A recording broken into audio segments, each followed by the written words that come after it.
고린도전서에 이어서 오늘부터 고린도후서의 말씀을 통해 함께 은혜를 나누고자 합니다. 우리가 고린도전서를 통해 이미 살펴보았지만은 사도 바울이 고린도 교회에 보내는 편지들은 다른 어떤 서신들에 비해서 더 유별나게 자신의 사도됨을 증거하고 있습니다. 오늘 본문 1절 말씀에서도 바울은 자신을 어떻게 소개하고 있습니까?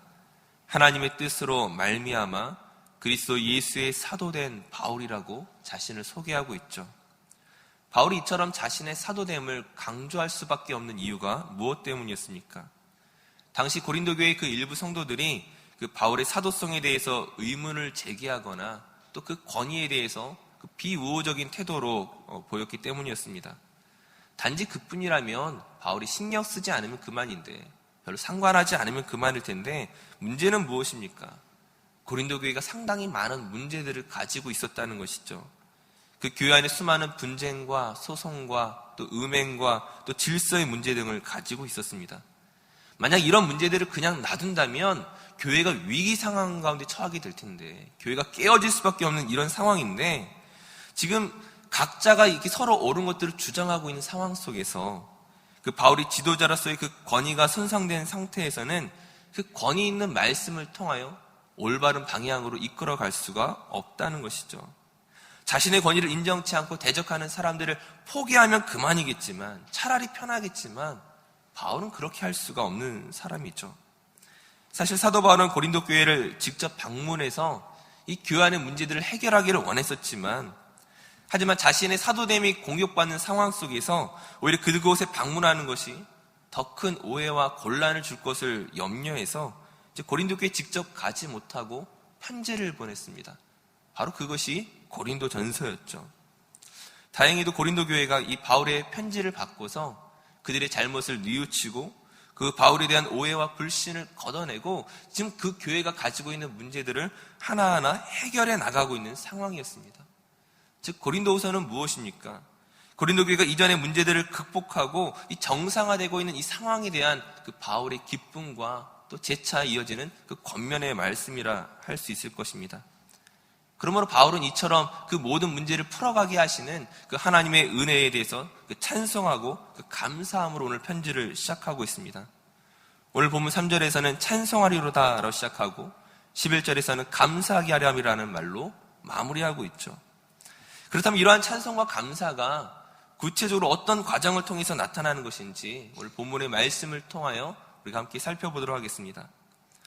오늘 본문에서 핵심적인 구절은 9절 말씀입니다. 우리 본문 9절 말씀을 한번 같이 읽도록 하겠습니다. 우리는 우리 자신이 사형 선고를 받은 줄 알았으니 이는 우리로 자기를 의지하지 말고 오직 죽은 자를 다시 살리시는 하나님만 의지하게 하심이라. 아멘. 우리로 자기를 의지하지 말고 하나님만 의지하는 것이 오늘 본문의 핵심이고 또한 고린도후서에서 가장 중요한 주제라 할 수가 있습니다. 그렇다면 바울이 하나님만 의지할 수밖에 없게 된 이유가 무엇 때문입니까? 그 앞서 8절 말씀을 보시게 되면은 바울이 아시아에서 당한 환난에 대해서 소개하고 있습니다. 그것이 구체적으로 어떤 사건이었는지는 알 수가 없지만은 바울에게 있어서도 굉장히 힘들었던, 버티기 힘들었던 고난이었음을 충분히 짐작할 수가 있습니다. 바울이 어떻게 이 환난을 묘사하고 있습니까? 힘에 겹도록 심한 고난을 당하여 살 소망까지 끊어지고 마치 내가 사형 선고를 받은 줄 알았다라고 표현하고 있습니다. 그가 겪은 어려움이 그 자신의 힘으로 버틸 수 없는 그 힘의 한계를 넘어서는 것이었음이 분명한 것이죠.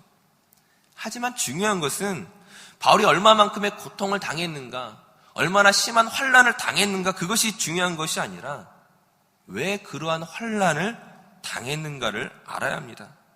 분명히 그 환난의 결과로 바울이 더 이상 자기를 의지하는 것이 아니라 하나님만을 의지하는 것을, 하나님이 우리 인생의 주관자가 되시고 위험으로부터 건지시며 다스리시는 분임을 결론적으로 얻었지만, 그러나 애초에 그 환난을 피할 방법이 바울에게 없었겠습니까? 어쩔 수 없이 당하는 고난입니까? 피할 방법이 정녕 없었겠습니까? 오늘 본문 5절에서 7절까지 말씀을 우리 한번 같이 읽도록 하겠습니다. 오늘 본문 5절에서 7절까지 말씀입니다. 그리스도의 고난이 우리에게 넘친 것 같이 우리가 받는 위로도 그리스도로 말미암아 넘치는도다. 우리가 환난 당하는 것도 너희가 위로와 구원을 받게 하려는 것이요 우리가 위로를 받는 것도 너희가 위로를 받게 하려는 것이니 이 위로가 너희 속에 역사하여 우리가 받는 것 같은 고난을 너희도 견디게 하느니라. 너희를 위한 우리의 소망이 견고함은 너희가 고난에 참여하는 자가 된 것 같이 위로에도 그러한 줄을 알미라. 아멘. 바울이 왜 이런 환난을 당했다고 말하고 있습니까?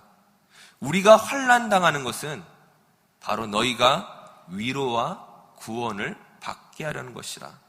그리스도께서 당한 고난이 우리에게 넘치는 것 같이, 즉 예수 그리스도께서 나를 위하여 고난당하시고 나를 위하여 십자가 지셨던 것처럼 내가 당한 고난은, 나의 고난은 너희를 위한 것이다라고 말하고 있죠. 이 고난이 누구 때문입니까? 너희 때문이다라고 말하는 것입니다. 하지만 너희 때문에 내가 이 고난을 당했다고 말하는 것이 너희만 없었으면 내가 이런 고생을 안 했을 텐데라고 핑계대는 것이 아니죠. 혹은 본문 8절 말씀에서 형제들아 우리가 아시아에서 당한 환난을 너희가 모르기를 원하지 아니하노니 이렇게 말한 것이 내가 너희를 위하여 이렇게 고생한 것을 너희가 알고 나에게 보상해달라고 말하는 것도 아닙니다. 그렇다면 바울이 내가 너희를 위하여 고난을 당했고 그 사실을 너희가 분명히 알아야 한다라고 말하는 이유가 무엇 때문이겠습니까? 앞서 읽었던 5절 말씀에 바울이 이 모든 고난을 견딜 수 있었던 근거는 예수 그리스도에게 있었습니다. 예수 그리스도께서 바울을 위하여, 나를 위하여 고난당하심으로 무엇을 보여주었습니까? 하나님의 사랑이었죠. 나를 향한 하나님의 사랑입니다. 하나님께서 나를 너무도 사랑하셔서 그 아들을 대신 십자가에 못 박아 죽이기까지 바울을 사랑하셨던 그 사랑을 바울이 깨달았죠. 누구 때문에 그리스도가 고난을 당하였습니까? 바울 때문이었죠. 마찬가지로 바울이 너희를 위하여 고난당하는 것으로 무엇을 보여주고 있는 것입니까? 하나님께서 너희를 사랑하시고 너희를 아끼시며 너희에게 복 주시기를 원한다는 것이었죠. 그것을 너희에게 보여주기 위해서 나 바울을 이 고난의 자리까지 하나님께서 인도하셨다는 것입니다. 하지만 이것이 바울에게 억울한 일이겠습니까? 만약 바울에게 이것이 억울한 일이었다면 그가 사도로서의 일들을 감당할 수 없는 것이죠. 바울이 다메섹 도상에서 그 살아계신 예수 그리스도를 만나면서 그가 깨달은 것이 무엇이었습니까? 내가 죄인 중에 괴수로구나. 내가 하나님의 사랑을 받을 만한 자격이 도무지 없는 사람이구나. 자격 없는 자신에게 찾아오신 그 하나님의 은혜를 생각할 때에 그는 지금 자신이 당하는 모든 고난과 환난을 억울하게 생각할 수 없다는 것이죠. 즉 바울은 자신이 당하는 그 고난을 보는 사람이 아니라 오히려 그 고난 속에서 내가 받은 그 은혜를 바라보는 사람이었습니다. 그리고 또한 그 은혜를 경험한 사람은 자신이 또한 은혜의 통로가 되어야 함을 확신하는 사람이었죠. 오늘 본문에서 바울은 고린도 교회 성도들에게 무엇을 권면하고 있습니까? 6절 말씀에 우리가 받는 것 같은 고난을 너희도 견디게 하느니라.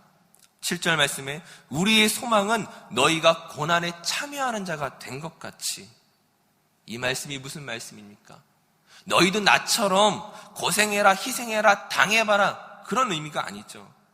이 모든 고난을 감수하면서도 복음을 전하는 것을 멈출 수 없는 하나님의 그 은혜와 사랑하심에 너희가 나처럼 푹 잠기기를 원한다는 것이죠.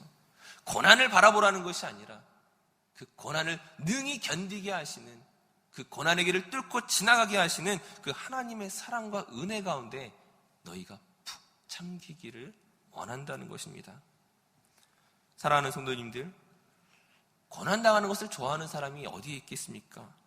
바울 역시 이 심한 고난 속에서 소망을 잃어버리고 마치 내가 사형 선고를 당한 것 같은 그런 두려움에 빠졌습니다. 그럼에도 불구하고 그 어떤 고난과 그 어떤 환난도 하나님의 사랑에서 나를 도무지 끊을 수 없다는 것들을 그가 발견하였던 것처럼 오늘 우리가 구원받은 자로서 하나님의 사랑과 은혜를 경험한 자로서 우리의 상황을 뛰어넘어서 오히려 그 상황 속에서 하나님의 은혜를 바라봐야 할 줄로 믿습니다. 바라기에는 그 기쁨을 나만 누리는 것이 아니라 아직 그 하나님의 은혜를 알지 못하는 사람들에게, 그 하나님의 사랑을 알지 못하는 사람들에게 그것을 전하기 위하여 그 짐을 우리가 또한 져야만 한다는 것이죠. 하지만 그것을 짐으로 보는 것이 아니라 나를 향한 하나님의 은혜와 크기로 그 사랑으로 바라볼 때에 우리가 바울처럼 우리에게 주어진 사명의 길들을 가게 될 줄로 믿습니다.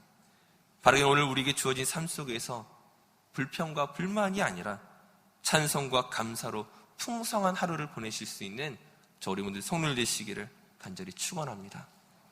기도하겠습니다. 사랑의 하나님, 고난 가운데서도 위로를 경험하게 하시고 위기 가운데서도 소망을 주시는 하나님을 믿습니다. 바라기는 우리의 연약함과 죄로 인한 고난이 아니라 복음의 말씀으로 인하여 그 놀라운 사랑으로 인하여 고난당하게 하시고 또한 그 고난을 뚫고 지나갈 수 있는 믿음을 더하여 주시옵소서.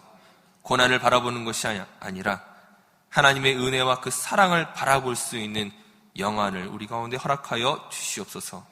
감사드리며 예수님의 이름으로 기도드립니다. 아멘.